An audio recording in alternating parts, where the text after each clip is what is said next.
on, everybody? Welcome to Wizards Outlook, joined by Cardell Dudley Jr. Got Raymond Lyons. Wild game tonight. Miami was very shorthanded, and it turned into an interesting affair as the game went into OT, and Washington survived a hell of an effort from a shorthanded Miami team, 107-106. Ray, we'll start with you, and then Cardell, just your thoughts on tonight's game.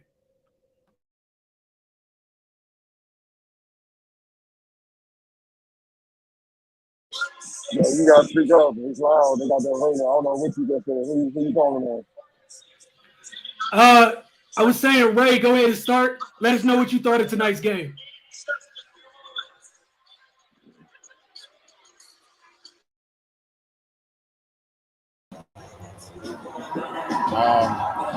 Yeah, man, it's glad we got the win, but this is it was almost embarrassing. But they competed for 6 minutes, and it was enough. Taj Gibson came in and gave him a spark and gave him some energy, which was sorely needed. But yeah, man, this was this was bad, man. The defense was non-existent for most of the night. You come in here, it's a Heat team with a skeleton crew, and they push you to the brink like this. It's not acceptable, man. They got to compete better than that. This is a game they should have dominated, to be plain and simple. They got young guys and inexperienced guys, and they barely turned the ball over. They got to the free throw line 32 times. They were right there with the Wizards in every statistical category and almost came up with the victory. But a W is a W.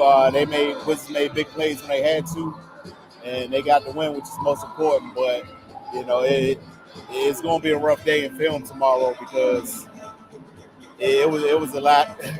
It's a lot to be discussed, man. Kyle Lowry came in here and gave them the business, and either he was hitting the three or he was just deciding to get to the rim at will and not even having to make a move, just putting his head down and getting past the initial defender. So they got the W, which is all you can ask for. But yeah, this wasn't their best game. Yeah, this is embarrassing. Ain't no other way to put it. There's no way that pretty much the Miami Heat B team should come in here and compete with you. Obviously, what this night was about, the victory reunion. They should have been able to come in and feed off that energy. Gilbert Arenas, Kamal Anton, Gilbert Arenas, one of the greatest players that this franchise ever seen. First time in this building since all the drama happened and he got traded. And you come out flat and allow Kyle Lowry to just look like John Stockton when he had it going. He controlled the entire game. The entire game, man. He literally almost had a triple-double by halftime. That's embarrassing. That's no resistance. It looked like the Heat was going to win this game until Wes Unseld pulled a rabbit out of the hat and put Todd Gibson in. Sat Gafford down, sat a lot of the other guys down, put Gafford in. Not Gafford, Todd Gibson in. And he did what a vet does. Actually scrap, compete, and play defense. See, he ain't from this era. He came in, he's kind of at the end with Kamal and all those guys and finishing up. So that was kind of the era where you still play both pairs and you ain't taking ice off and you bought it 48. It's like now, especially with the Wizards, they want to bring it defensively in the fourth quarter and try to win late in the fourth quarter. And you can't do that in this league. It's too late. You know what I'm saying? That's what you saw. Todd Gibson saved the day. He really did. The rebounding, the deflections, just possessing. Like when he ran from the paint and got the block that they reviewed and said it was a block. When the last time you see any of the Wizards players do that? Even the guards. It's just, they won, but it should have never even went to overtime 10 minutes close. Like, come on, man. This is embarrassing. And they got to do some soul search on the defense end because if they keep scoring like this, it's gonna be bad. They definitely ain't making the playoffs, that's for sure, man. But They ended up plays down the stretch. Todd Gibson defensively. Bill Cruz hit a couple of big shots, and they were able to pull it off, man. But if I'm the Wizards, I'm definitely not walking around with my chest out. You know what I'm saying? Like we did something special. Come on, man. You played against Kyle Lowry in the G League team, and you had your full mob basically. It's just unacceptable, man.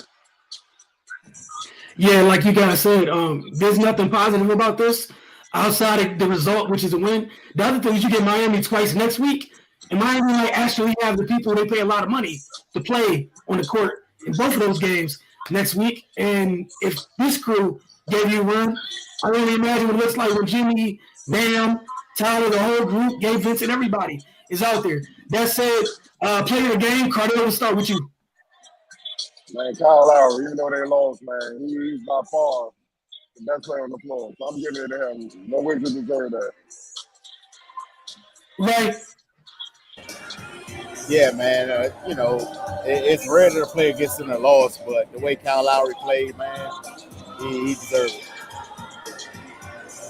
All right, moving on to X Factor. Ray, we'll start with you. Todd Gibson. He changed the complexion of the game, man. The Wizards were flat before he came in, and he came in with energy. The oldest guy in the game was the most energetic, and he saved him, plain and simple. Factor Cardell, I feel like you're probably going to go.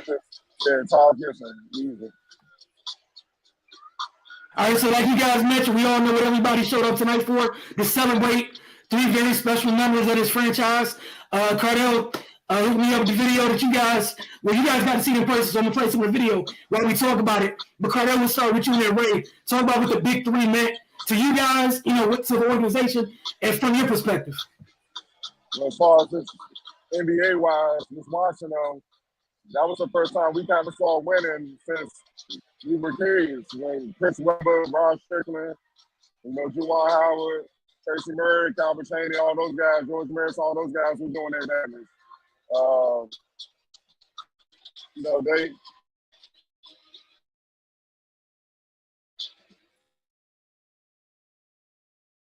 back. Okay, so that's what it brought. It brought winning back on the court. And they were right there, man. Just gonna get past the young D Wade and the young LeBron, man. And that how many people could. But off the court, I think they had most of the impact. Like I said, from my era, being in college at the time, a lot of young high schoolers, man, like the Keys and Beasley's and all those guys, being at high school at the time, we got a chance to touch them. So they got a chance to come down. They were playing all the summer leagues. And, we got a chance to just compete against those guys, and they taught everybody how to work.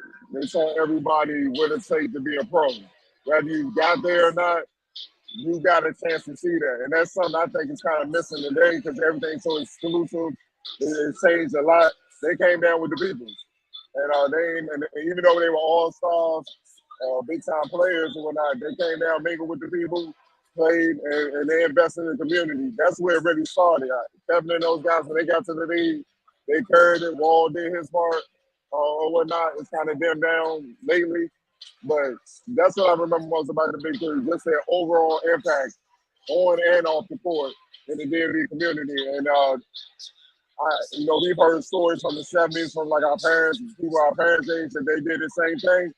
We haven't had, in my lifetime, that's the only time you would see something like that. And I don't know if we will ever see that again. Yeah, man, I agree with Cardell, man. One of the biggest things for them was just their visibility around the city. We all know Gilbert is a gym rat, and wherever basketball was, he was there to be found. And just him extending himself like that, and the other guys as well. Just it kind of endeared the city to the team, and they will come out and support. Gilbert went down. Barry Fonz played the good in the league, rolled by himself. Like if you didn't know any better, you'd think he was just a regular guy coming to hoop. You know, so yeah, it was their presence in the city, man, was just it was good. And it was good to see them guys back all together, man. It was a good time for Wizards basketball when they were here, and it was nice to see them get honored tonight. It very well deserved, man. Like you guys said, hell of an impact in this area. Definitely remember what it was like when they were here. And, Washington hasn't really been back since, just being honest. So very happy that they were able to celebrate them tonight. It was cool seeing Gil back in the building again. Didn't know if it would ever happen. So that's great. But we got a couple comments. Then we'll get out of here. Strawberry Area 11 too. I don't care that we won. That was embarrassing. I think everybody's sharing that sentiment tonight as a whole. So, I'm moving on to the second comment. And I don't care what the big three numbers. It's talk about the big three of, what's Kuz, Beal, and Porzingis. Numbers where they set no tone or any standard for the rest of the guys to play up to. Yeah, they got to step up with the leadership. There ain't no more excuses. That's what we keep saying. You can't look at what Son said. I know everybody, that's easy to do. You got to hold the players accountable, man. Like, this is unacceptable. This game should have been over at halftime. They should have been chilling. You know what I mean? And they should take it personal that other teams are coming in here and looking at them as the low management team. Y'all the team we can rest against and still possibly win. If you're a competitor, you should beat the shit out of them for doing that. So they know when they come to DC, y'all better show up. Now, if y'all healthy, y'all better show up with all y'all healthy players. That's how you can start to set a tone right then and there. All right. We have one more for Biggie Steve. I swear I want to listen to Lucid Dreams by Juice WRLD watching this team in this game. You hate him, you love him. I feel sick. It's like a toxic relationship with this team. Yeah, bro. I don't know what to say to that, bro. Like, keep praying alive, keep hope alive. Hope West plays Todd Gibson more. DeLon Wright hurry and Goodwin hurry back. They need y'all. They need y'all bad. For sure. This is the second time we saw it when they lose a guard that has an infectious energy on defense, how much they miss him. They had DeLon. We're like, oh, what happened? Oh my goodness, resurgence to Jordan Goodwin. Next thing you know, Jordan Goodwin's going in right back to anybody can do whatever. Again, Kyle Lowry almost did it by himself tonight. And keep it a buck.